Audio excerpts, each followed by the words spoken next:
Ada yang tidak hadir? Ada. Siapa? Dini. Kenapa Dini? Sakit. Yang mudah-mudahan Allah segera berikan kesembuhan. Kita doakan bersama-sama agar Dini diberi kesembuhan dan segera bisa berkumpul lagi dengan kita mengikuti pembelajaran sekolah sebagaimana mestinya, ya. Amin ya rabbal alamin. Nah, pada kesempatan kali ini indikator yang akan kita capai adalah yang pertama, menentukan hasil persilangan di hibrid. Kemudian menerapkan konsep pewarisan sifat dalam pemuliaan makhluk hidup. Kemudian menjelaskan manfaat pewarisan sifat bagi makhluk hidup dan menyajikan poster hasil penelusuran informasi terkait tanaman dan hewan hasil pemuliaan. Itu yang akan kita pelajari pada kesempatan kali ini, ya.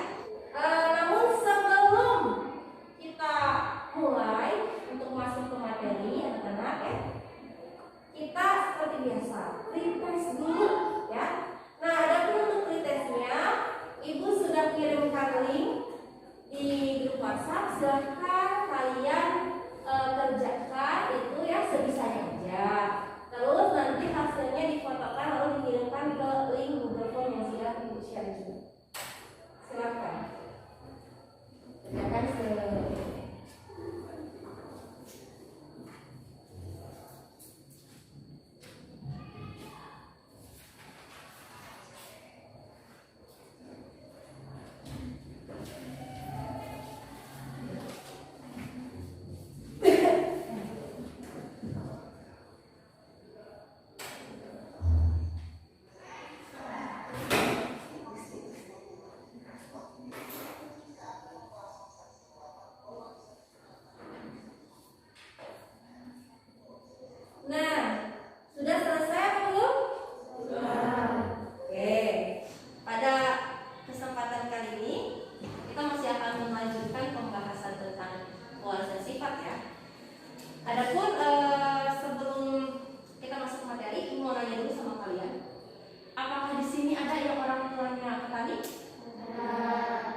lakukan persilangan ya.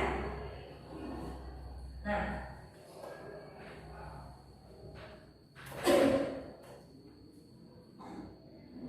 jika tadi kan ya yang umur pendek itu adalah sifat yang unggul atau sifat yang dominan, maka kalau sifat dominan itu dituliskan dengan huruf kapital ya.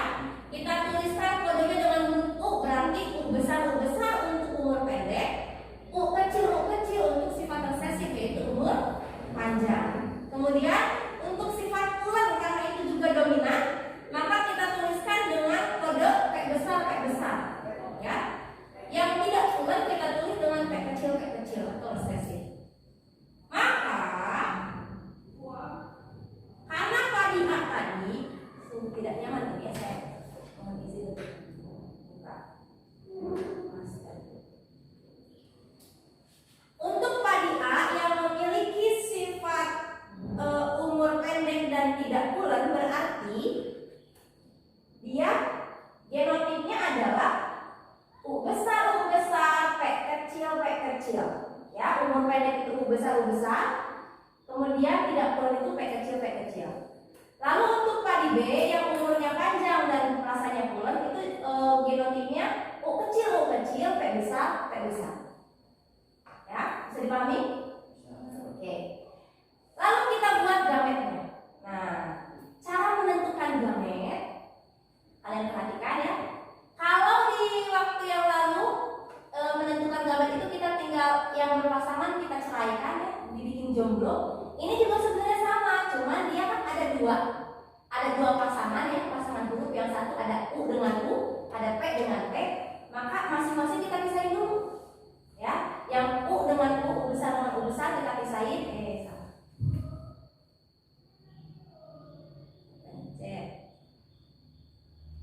Nah, dipisahin dulu U dengan U dulu ya.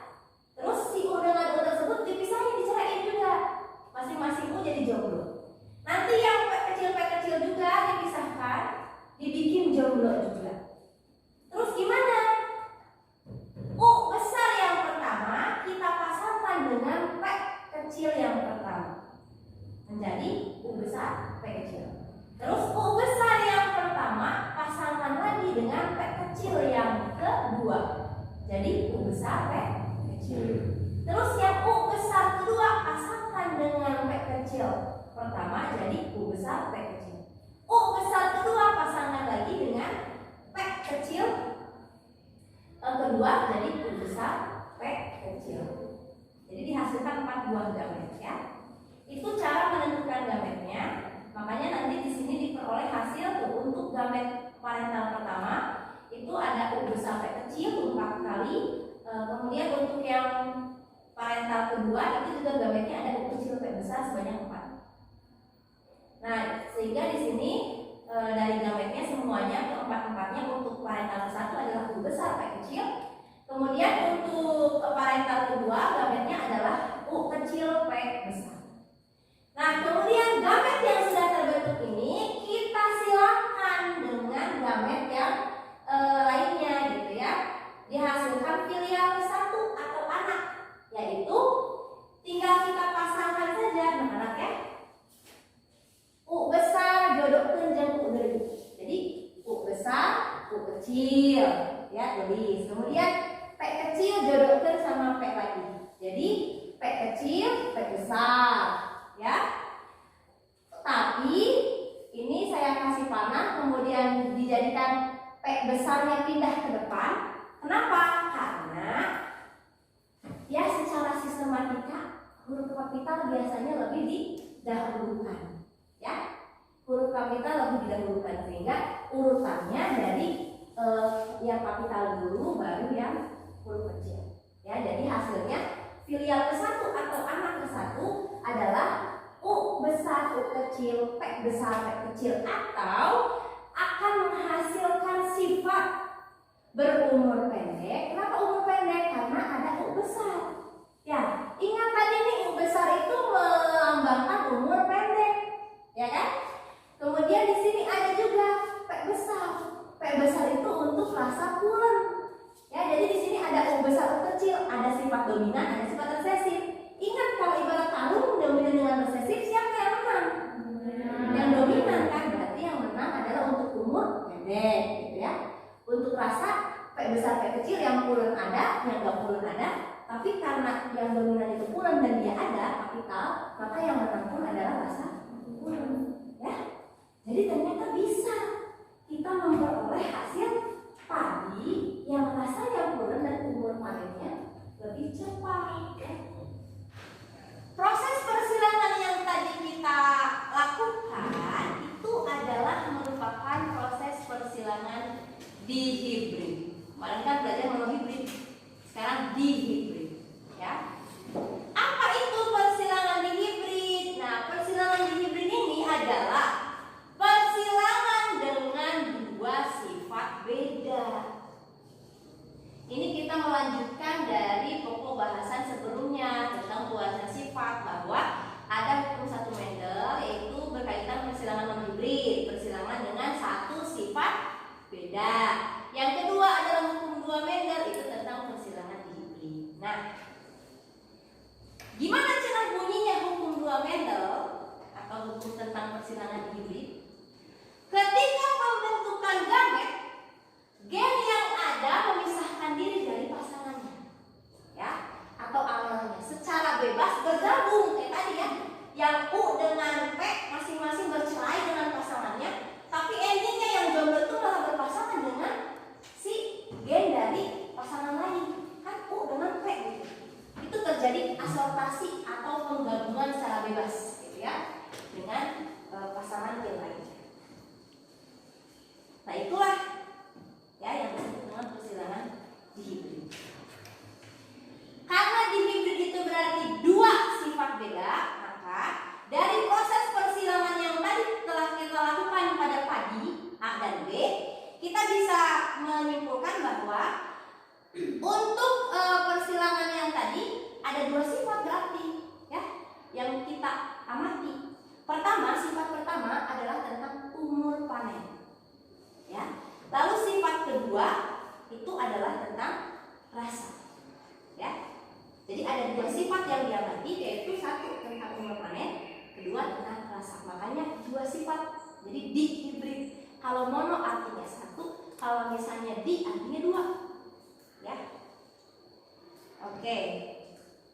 Jadi kesimpulannya, bicara tentang persilangan dihibrid, poin penting yang harus kalian pahami adalah yang pertama, ya, sifat yang diamati pada persilangan dihibrid itu adalah dua sifat beda, ya. Kemudian yang kedua, gen dalam gamet mengalami asortasi atau penggabungan secara bebas saat pembentukan individu baru. Dan yang ketiga, perbandingan fenotip filial 2, ini perbandingan sifat dari anak keturunan kedua. Jadi kalau anak yang pertama dikawinkan lagi dengan sesamanya gitu ya, akan dihasilkan rasio perbandingan yang akan mendekati angka 9:3 banding 3 banding 1. Jadi nanti kemungkinan sifat yang muncul ada 4 gitu. 4 sifat dan perbandingannya 9:3 banding 3 banding 1. Nah, ini kalau misalnya yang tadi tentang padi A dan padi B itu kita silangkan hasilnya. Tadi kan hasilnya U besar U kecil, P besar P kecil ya. Umur pendek rasa pulengan. Kalau itu disilangkan lagi dengan sesamanya, akan dihasilkan nih gametnya kayak gini untuk yang pertama, yang kedua seperti ini, dan nanti hasil persilangan anak-anaknya seperti ini. Yang nanti nih UP ini artinya U besar P besar ini berarti dia umurnya pendek, rasanya pulen ada 9. Mana yang merah-merah dari 9 biji ya. Ini U besar P kecil berarti dia umurnya pendek tapi rasanya nggak pulen. Ya, ada 3 buah ini biru-biru ya. Ini U kecil P besar berarti umurnya panjang, tidak lama dimanennya, rasanya pulen. Ada 3 juga. Yang umurnya panjang rasanya tidak pulen ada 1. Jadi ada 4 sifat. Kalau si keturunan yang pertama tadi disilangkan dengan sesamanya dengan perbandingan 9:3 banding 3 banding 1. Untuk mengetahui cara persilangannya ini, nanti ibu akan share linknya. Ada ibu buat video YouTube-nya di channel ibu ya. Nanti kalian tinggal Nanti bisa kalian amati ya. Nanti Ibu share ini. Oke, selanjutnya untuk memperjelas pemahaman tentang persilangan hibrid, Ibu punya contoh lain. Ceritanya Ibu punya 2 buah mangga nih. Yang pertama, buah mangganya ada yang rasanya manis tapi baunya harum, ya. Terus satu lagi mangganya itu asam dan tidak harum. Terus gimana nih? Dari fenomena tadi, ya, berarti ada 2 sifat yang bisa teramati. Apa itu sifatnya? Pertama, rasa, ya. Rasanya gimana nih tadi? Ada yang manis, ada yang asam, ya kan? Misalnya kita kodekan huruf A. A besar untuk yang dominan. Yang dominannya apa? Rasa apa? Manis, ya. Yang resesifnya rasa apa? Asam. Berarti A besar untuk manis, A kecil untuk asam, ya. Terus sifat yang kedua adalah bau. Baunya ada yang harum dan ada yang tidak harum. Berarti yang dominan yang mana? Harum. Berarti harum itu hurufnya B besar. Kalau yang tidak harum kecil. Sekarang kita buat genotipnya. Untuk mangga ke-1 karena tadi rasanya manis, baunya harum, berarti kodenya A besar, B besar, B besar. Paham sampai sini? Oke. Untuk mangga kedua karena fenotipnya asam dan tidak harum, berarti kodenya adalah A kecil, B kecil, B kecil. Lalu kita silakan, ya.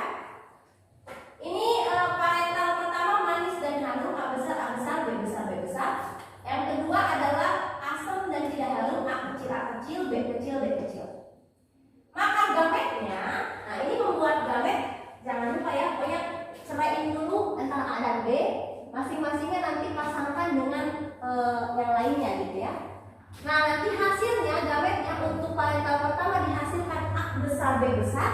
Untuk yang parental kedua jadinya A kecil, B kecil. Itu masing-masing ada 4, ya. Akan ada 4, tapi semua-muanya keempat-empatnya A besar, B besar untuk parental 1, A kecil, B kecil untuk parental kedua, ya. Jadi sama ibu ditulis aja satu aja, A besar, B besar dan A kecil, B kecil gitu ya. Oke. Kemudian nanti filial 1 hasil persilangannya dari gamet A besar, B besar dengan A kecil, B kecil itu akan menghasilkan A besar, A kecil, B besar, B kecil. Ya, nanti kalian tinggal pasangin aja syaratnya ya. Ini dengan A lagi jadi A besar, A kecil, B besar dengan B kecil, B besar, B kecil gitu ya. Kira-kira hasil sifatnya apa tuh? A besar, A kecil, B besar, B kecil. Sifat yang muncul apa? Manis dan harum ya. Nah, kemudian kalau si manis dan harum yang A besar, A kecil, B kecil, B besar, B kecil disilakan lagi dengan sesamanya, maka gamet yang dihasilkan adalah ada A besar, B besar ya untuk yang parental 1, kemudian A besar, B kecil, A kecil, B besar, dan A kecil, B kecil. Untuk yang parental kedua pun sebenarnya sama aja ya, karena dia dengan sesamanya. Tapi sama ibu di situ dikasih warna untuk parental ke-1 hanya untuk menunjukkan nanti hasilnya. Jadi pada ini yang merah maksudnya berarti nanti persilangan yang ini, gamet yang ini disilakan dengan 4 gamet yang ini, nanti hasilnya warna merah semua gitu maksudnya ya. Nanti kalau yang ini disilakan dengan 4 gamet yang ini, nanti warnanya biru semua gitu. Jadi untuk membedakan aja hasil persilangannya. Nih seperti ini.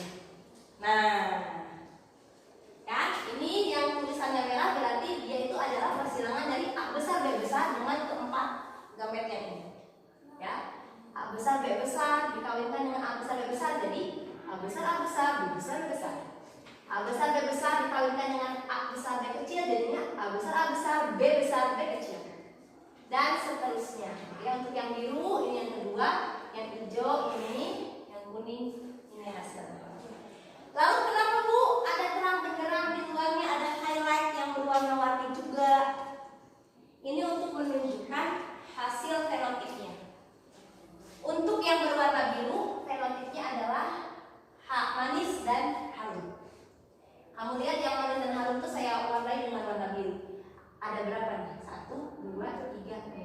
5, 6, 7, 8, 9. Ada 9 kan? Ini untuk yang manis dan harum. Kalau yang highlightnya warna merah itu berarti manis tapi tidak harum. Yang manis dan tidak harum ada 3. 1, 2, 3. Ya. Ini kan A besar semua, berarti dia manis. B kecil semua, berarti dia tidak harum kan? Ini juga sama, ada A besarnya, berarti dia manis, dan ini B-nya tidak ada kapital, berarti dia tidak harum.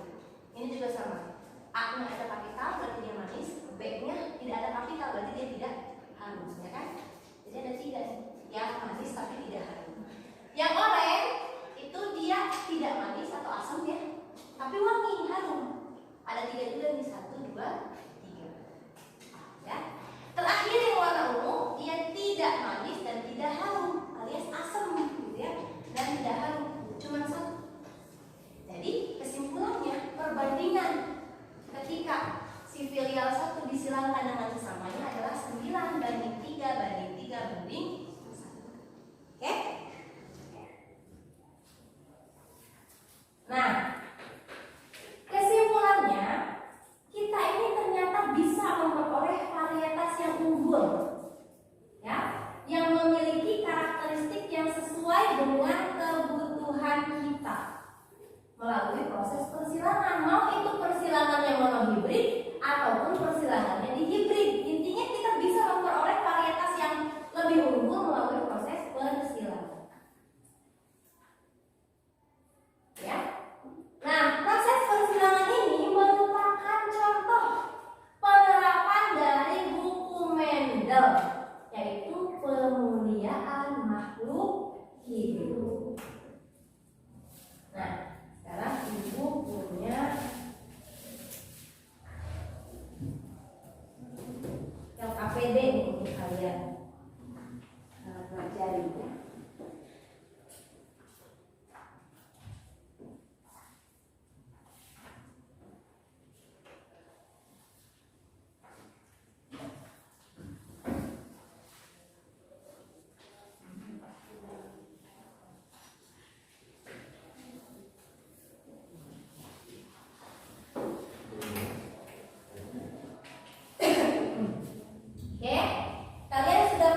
KPD-nya ya. Nah, coba kalian baca di LKPD itu di halaman kedua, itu ada tentang sebuah artikel ya, artikel bacaan tentang TikTok ya. TikTok silakan dibaca dulu.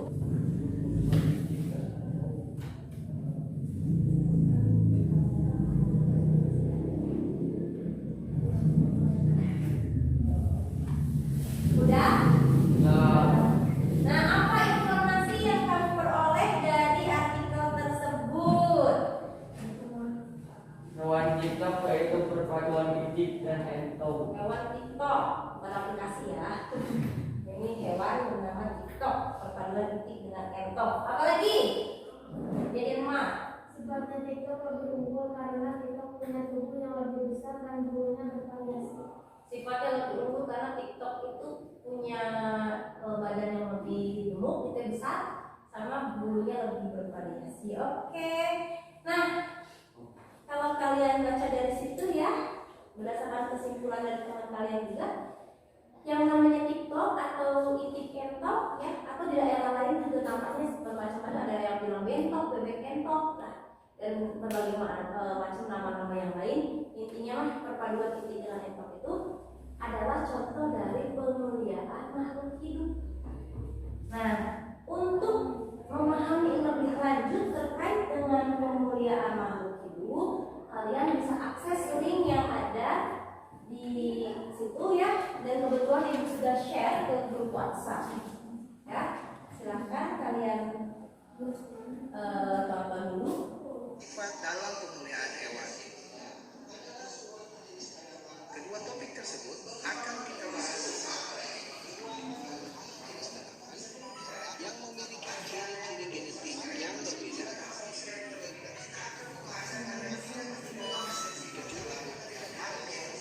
Yang mencakup pewarisan sifat dalam pemuliaan tanaman dan pewarisan sifat dalam pemuliaan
ada kelapa hibrida. Coba kamu lihat ya, pohon kelapanya itu pendek, tapi buahnya nih ranggu banyak sekali gitu ya.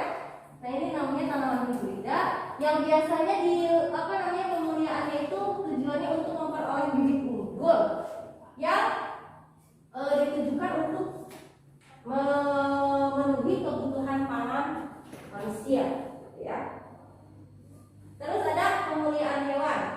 Nah, pemuliaan hewan ini ada berupa ayam broiler, sama ada TikTok tadi ya, atau bengkok gitu ya, yang juga sama-sama untuk keperluan pangan juga. Karena kan biasanya kita butuh ayam berdaging gitu ya, daging ayam, daging bebek atau telurnya gitu ya. Nah ini untuk kebutuhan pemenuhan pangan manusia ya, kemudian. Nah itu ya. Sekarang coba kalian telusuri informasi terkait pemuliaan pada tanaman atau hewan, terserah mau tanaman atau hewan. Kemudian kalian buat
Kelompok apa nih?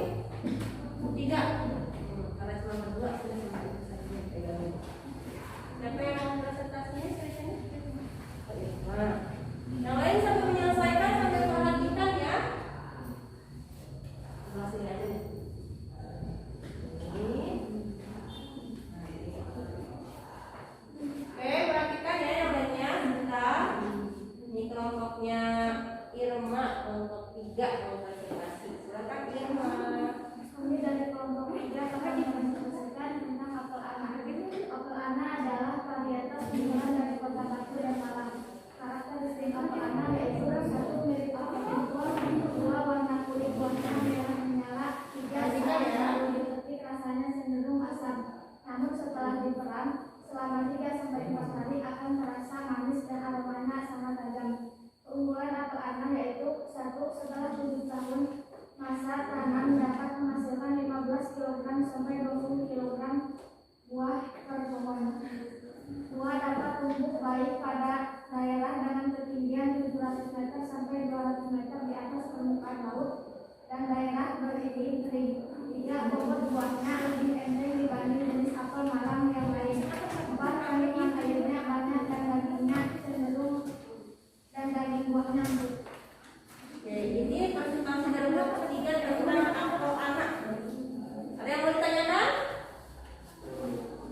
Tidak. Ini katanya dari Indonesia ya? Dari mana? Kota Batu. Oke. Terima kasih. Give kelas buat kelompok 3 ya. Jadi kelompok 3 menemukan varietas apel anak sebagai jenis apel Malang yang mana tadi deh rasanya lebih empuk gitu ya. Kalau dalam dipetik non asam, tapi kalau udah di bahasa Sunda lagi peyem, berapa hari nanti diperam berapa hari? 3-4 hari. 3-4 hari malah jadi manis gitu ya. Oke, terima kasih. Kelompok selanjutnya yang sudah siap, silakan.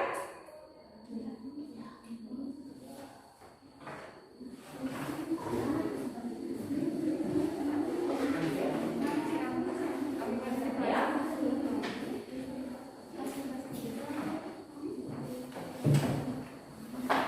Sok silakan. Kelompok berapa itu? Kelompok 2. Sapi nih. Nih. Silakan. Namanya perhatikan.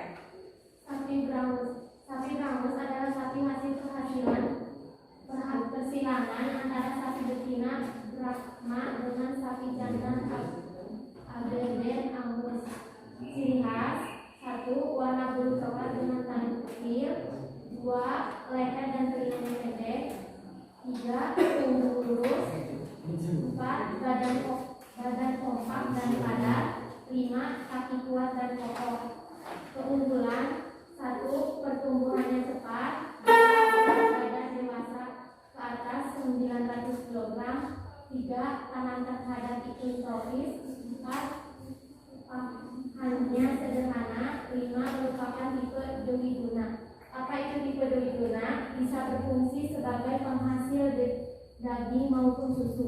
Daging yang dihasilkan berkualitas baik dengan kadar protein 11,5% dan kadar lemak 8,8%. Susu yang dihasilkan oleh seekor sapi dapat mencapai lebih dari 4 liter. Oke, tentang sapi Brangus di kelompok 2. Ya, ada yang ditanyakan? Sudah jelas. Ya, jadi badannya itu lebih berisi, katanya ya bisa dipakai kan itu dwi guna teh. Jadi gimana? Dwi guna teh bisa jadi penghasil daging dan juga penghasil susu. Oke, terima kasih ya kelompok 2. Diperluas buat kelompok 2. Next, kelompok berapa lagi yang mau presentasi? Siap presentasi? Unik-unik ya, ada yang udah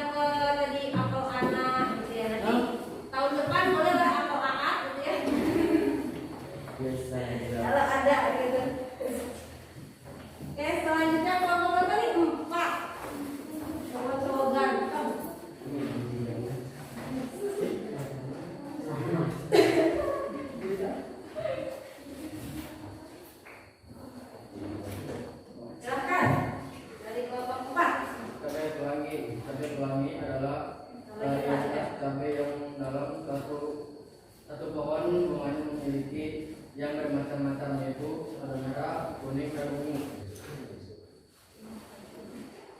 Keunggulannya, satu memiliki tingkat kepedatan yang lebih tinggi dari cabai sejenisnya, dua mudah ditanam, tiga tidak memerlukan sinar matahari langsung, empat dapat ditanam pada suhu ruang yang berbeda, lima dapat dipanen 3 sampai 6 bulan, 6 dapat dijadikan hiasan rumah atau perkebunan. Sudah? Jadi kelompok 4 ini memperoleh pemilihan tentang cabai pelangi, ya. Cabai pelangi ada yang tanya lagi ya? Tadi warnanya warna apa aja pelangi itu? Kalau kuning hijau apa warna apa aja? Ada kuning kue, Merah? ada kuning ya kue. Merah, kuning, ungu. Oke, tadi keunggulannya selain warna bisa dijadikan tanaman hias, juga rasanya lebih pedas daripada cabai yang lain gitu ya? Kalau itu keep close buat kelompok 4.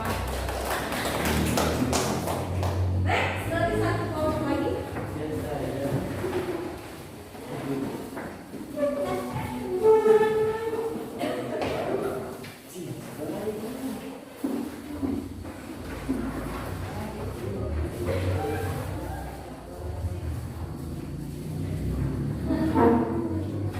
Silakan.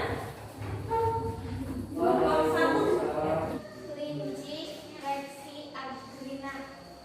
Kelinci Rexy agrina adalah hasil pemuliaan dari bidang litbang pertanian, puslitbang peternakan, balitnat, yang merupakan hasil seleksi dari kelinci Rex yang memiliki keseragaman produktivitas atau jumlah anak satu kelahiran di atas 6 ekor dan bobot sapi umur 6 minggu.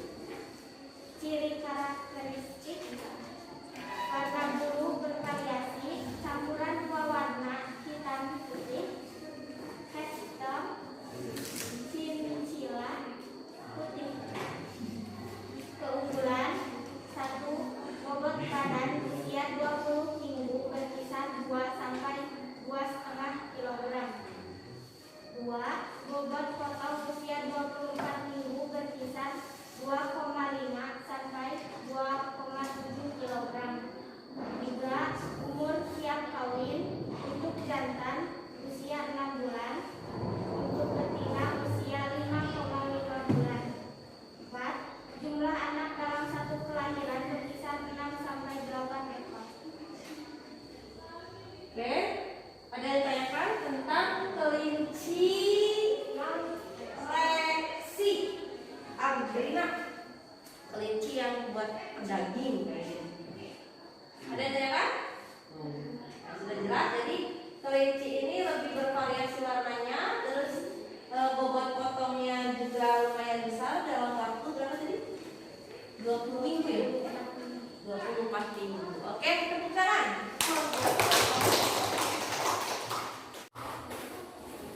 Jadi kita dari pembelajaran ini dapat 4 informasi tentang pemuliaan pada tanaman ataupun hewan ya. Tadi pemuliaan hewannya ada sapi, apa tadi?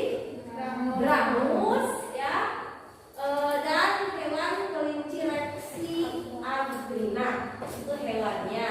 Kalau tumbuhannya tadi ada apel ana dan ada cabai pelangi gitu ya. Dan ini cuma 4 gitu ya. Sebenarnya masih banyak contoh lain dari pemuliaan pada tanaman maupun hewan gitu ya di luar sana yang belum kita ekspor, dan mungkin nanti kalian bisa searching sendirilah betapa banyaknya ya. Dari jenis padi aja, padi itu macam-macam kan ya. Yang tadi kalian sebut cintanun itu juga cintanun mungkin aja yang menemukannya namanya Nur, atau seorang laki-laki yang mencintai cewek namanya Nur ya, cintanun gitu kan. Kita nggak tahu gitu, karena bebas kalau kita yang menemukan. Makanya tadi itu juga bilang tahun depan boleh ada apa-apa, kalau ada yang bikin gitu kan. Gimana caranya nih menularkan apa yang satu dengan apa lain. Ketika jadi hasilnya mantap, hasilnya mana apalah karena yang bikin gitu ya, bisa jadi. Oke. Itu sekitar tentang pemuliaan pada tanaman dan hewan. Selanjutnya, nah, saya enak banget berembun ya. Saya nyalain dulu. Silakan kalian buka LKPD halaman ke-7.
apa huruf A dan B. A untuk badan, kurus atau gemuk gitu ya.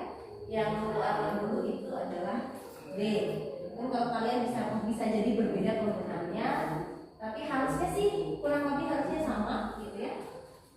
Ya intinya di sini si TikTok itu kan dia lebih gemuk dan bulunya lebih beragam gitu ya. Nah, oke, ini si Itik lebih kurus, bulunya sewarna, Entok lebih gemuk, bulunya lebih beragam, tapi nanti hasil akhirnya gemuk dan bulu beragam ya, artinya lebih besar dari Itik tapi lebih kecil dari Entok. Oke, bisa dipahami yang ini?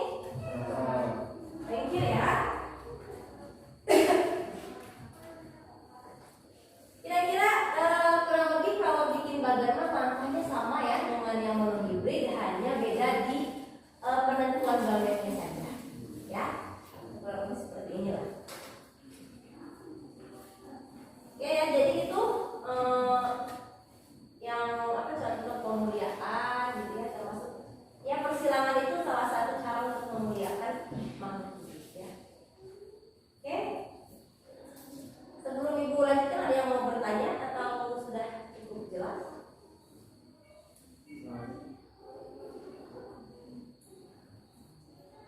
Kenapa pemuliaan harus dilakukan manusia? Nuri bertanya kenapa pemuliaan dilakukan pada makhluk hidup. Sebelum ibu jawab, ada yang mau menyampaikan jawaban? Ya. Saya pemuliaan dilakukan untuk mendapatkan jenis makhluk hidup yang lebih baik. Jadi menurut Aan, gimana tadi? Pemuliaan dilakukan Untuk mendapatkan jenis makhluk hidup yang lebih baik. untuk mendapatkan jenis makhluk hidup yang lebih baik. Ya, oke. Jadi pemuliaan itu namanya kan pemuliaan, berarti dia memuliakan sesuatu yang biasa lebih dimuliakan lagi ya. Jadi ada apa istilahnya, peningkatan derajat lah bahasanya gitu ya. Jadi benar kata A, jadi proses pemuliaan itu penting untuk membuat suatu makhluk hidup itu menjadi lebih baik sifatnya, lebih unggul karakteristiknya. Seperti itu ya. Ya ada lagi yang ditanyakan? Ya. Apakah manusia bisa melakukan pemuliaan? Apakah manusia bisa melakukan pemuliaan? Karena dari tadi memang yang kita bahas di video juga ngomonginnya tanaman hewan. Kalian juga searching dapatnya juga hewan sama tumbuhan. Nah pertanyaan dari Nur Cahya, manusia bisa nggak kira-kira melakukan pemuliaan? Ya kenapa? Bisa kalau mau memperbaiki keturunan, cara dengan cakap. Bisa katanya ya.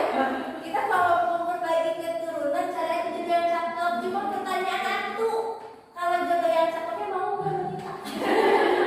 Tanya itu ya. Kita punya muka pas-pasan begini, pengen punya anak cakep, ngincar cowok ganteng, sedangkan tapi apa aja mau sama kita gitu kan? Itu permasalahannya ya. Nah, kalau berkaitan dengan manusia, sebenarnya manusia itu kan secara agama di mana? Khalifatul fil ard gitu ya. Khalifah di bumi, manusia itu kan artinya apa? Derajat manusia lebih mulia daripada hewan atau tumbuhan. Sehingga gak perlu lagi ada pemuliaan buat manusia karena sudah mulia gitu. Gimana ya? Karena kita ini kalau memang urusan sains itu urusan pengetahuan ya, itu terkadang suka ada bentrok dengan agama. Dalam agama kita, kedudukan manusia itu sebagai makhluk hidup itu kedudukan tertinggi, ya. Artinya manusia adalah makhluk hidup yang paling mulia. Jadi dalam agama kita sangat tidak etis kalau manusia diuji cobakan. Misalnya, Aa pengen punya anak mirip sama siapa? Bayi Wong misalnya. Gimana caranya tuh kalau pengen punya anak kayak Bayi Wong kan? Ya nggak bakal terus diuji coba. Coba-coba gitu eksperimen, gimana caranya biar anak saya dari Bayi Wong, nggak bisa gitu kan? Karena itu melangkahi kode etis sebagai manusia. Masa manusia jadi kelinci percobaan? Emang kalian mau dicoba-coba begitu? Itu sangat tidak sesuai gitu ya dengan adat kita, peradaban kita sebagai manusia khususnya yang beragama gitu ya, sehingga kita harus memisahkan sebenarnya antara bidang sains dengan agama, khususnya kajiannya dengan manusia gitu ya. Yang hal-hal sifat-sifat eksperimental tentang manusia itu sebaiknya dipisahkan gitu. Artinya kita jadi hanya diberlakukan untuk yang kemudian ini hanya untuk tumbuhan dan hewan. Walaupun sebenarnya kalau di luar negeri, karena banyak kan di luar negeri ada yang ateis, ada yang agamanya yang tidak beragama gitu. Kalian percaya nggak? Ada bank sperma. Di luar negeri itu ada bank sperma. Orang yang sudah meninggal tuh misalnya Michael Jackson, spermanya itu ada. Jadi kalau ada seorang wanita ingin punya anak mirip Michael Jackson, sifat-sifatnya, tinggal beli spermanya Michael Jackson, tanpa dia kawin pun dia bisa punya anak. Anaknya spermanya Michael Jackson, jadi dia nggak kawin sama siapapun bisa dia hamil dengan membeli spermanya orang lain gitu. Tapi gimana coba dalam hukum agama? Boleh nggak seperti itu? Anak yang ibu bapak namanya tapi dijieun sebelum menikah saja itu anak jadah kan? Anak haram, kalau di kita bilangnya anak jadah kan, yang seperti itu ya. Hamil di luar nikah itu nggak baik kan gitu ya. Bahkan anaknya itu jadi ya istilahnya anak yang bisa dibilang ya anak haram seperti itu, karena belum menikah tapi sudah dihamili. Apalagi menikah menulis sperma anak hukum, gimana coba? Anak apa namanya kan? Jadi tidak sesuai dengan norma agama kita gitu ya. Makanya khususnya kita beragama muslim, untuk manusia tidak ada pemuliaan sifatnya karena kita sudah mulia.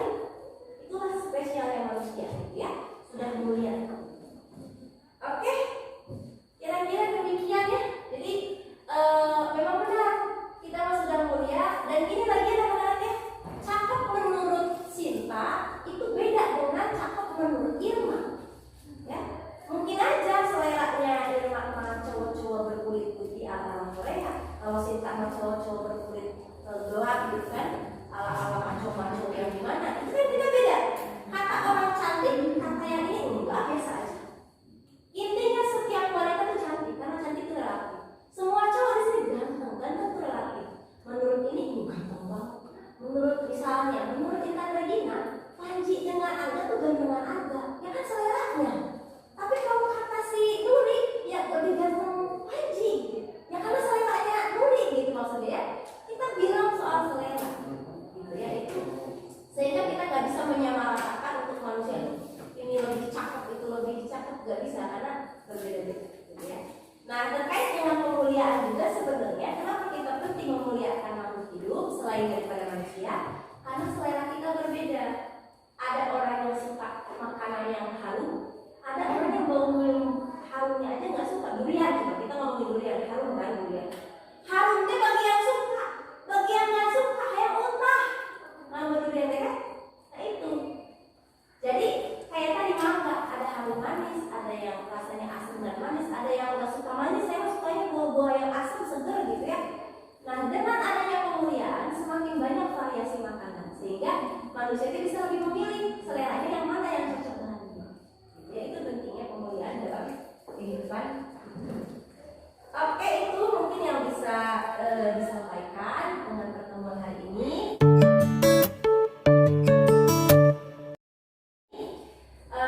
Kira-kira dari pertemuan yang kita jalankan hari ini, apakah ada kesan atau perasaan kalian gitu ya setelah mengalami pertemuan hari ini? Walaupun memang jujur saja ibu sendiri nih kondisinya lagi kurang fit ya, dari suaranya aja tidak seperti biasanya ya, biasanya benar sekarang apa gimana?